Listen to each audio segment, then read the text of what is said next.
పప్పి మనం లంచ్ చేసేద్దాం. అక్క ఈ రోజు నువ్వే వంట చేసావు కదా? అవును, దొండకాయ కర్రీ వండాను.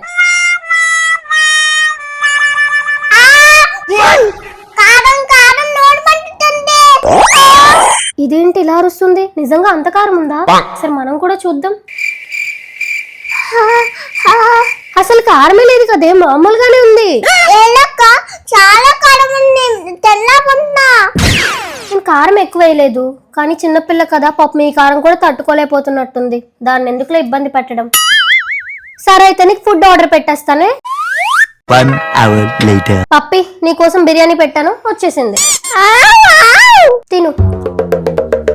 వావ్ సూపర్ అక్క, చాలా బాగుంది. అవునా, అంత బాగుందా? మైండ్ బ్లోయింగ్ అక్క, మాటలు లేవు.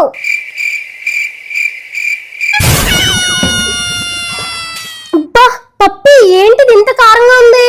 అసలు కారం లేదు అక్క, చాలా బాగుంది. నీకేమైనా పిచ్చి అంటే మసాలా చూడు ఎంత వేసాడో. బాబోయ్ చాలా కారం ఉంది. నీకు అలా అనిపిస్తున్నట్టుంది, కారమే లేదు. దీన్ని బట్టి నాకు అర్థమైంది ఏంటంటే నీకు నచ్చలేంది కొంచెం కారం ఉన్నా అస్సలు తినలేవు. అదే నచ్చిన దానిలో ఎంత కారం ఉన్నా ఎలా ఒకలా తినేస్తావు. బిర్యానీ కోసం ఇప్పుడు ఇదంతా డ్రామా చేసావు కదా నువ్వు, అల్లరి పిడుగు.